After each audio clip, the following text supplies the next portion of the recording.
दुनिया का सबसे शक्तिशाली इंसान पिता है या पुत्र?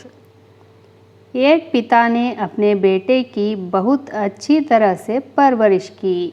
उसे अच्छी तरह से पढ़ाया, लिखाया और एक सफल इंसान बनाया। इसी के बल पर बेटा एक कंपनी में बड़ा अधिकारी बन गया। हजारों लोग उसके अधीन काम करने लगे। एक दिन पिता ने सोचा, क्यों न बेटे के ऑफिस में जाकर उससे मिला जाए।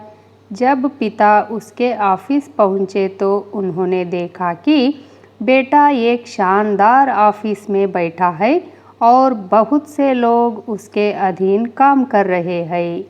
ये देखकर पिता को बहुत गर्व हुआ। पिता अपने बेटे के चैम्बर में गए और पीछे जाकर उसके कंधे पर हाथ रखकर खड़े हो गए। इसके बाद पिता ने अपने बेटे से पूछा, इस दुनिया का सबसे शक्तिशाली इंसान कौन है? बेटे ने पिता को बड़े प्यार से हंसते हुए कहा, मेरे अलावा कौन हो सकता है पिताजी? पिता को इस जवाब की आशा नहीं थी। उसे विश्वास था कि उसका बेटा गर्व से कहेगा, पिताजी, इस दुनिया के सबसे शक्तिशाली इंसान आप हैं, जिन्होंने मुझे इतना योग्य बनाया। बेटे का जवाब सुनकर पिता की आंखें भर आई। वो चैम्बर के गेट को खोलकर बाहर निकलने लगे। उन्होंने एक बार पीछे मुड़कर पुनः बेटे से पूछा, एक बार फिर बताओ, इस दुनिया का सबसे शक्तिशाली इंसान कौन है?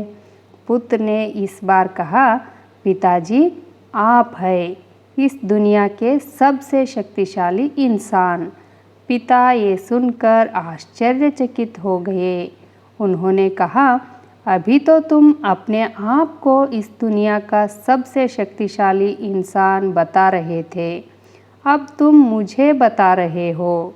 बेटे ने हंसते हुए उन्हें अपने सामने बिठाते हुए कहा, पिताजी, उस समय आपका हाथ मेरे कंधे पर था।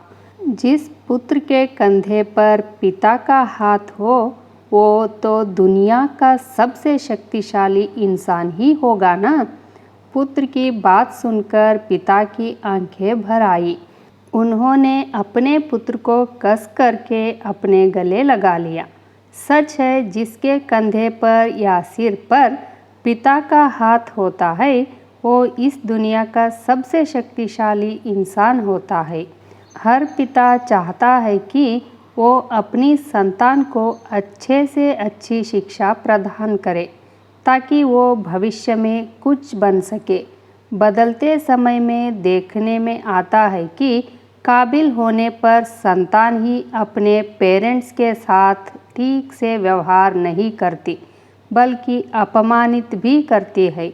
हमें समझना होगा कि एक दिन हम भी बूढ़े होंगे, उस समय हमारी संतान भी ऐसा ही व्यवहार हमारे साथ करेगी, तब हम क्या करेंगे?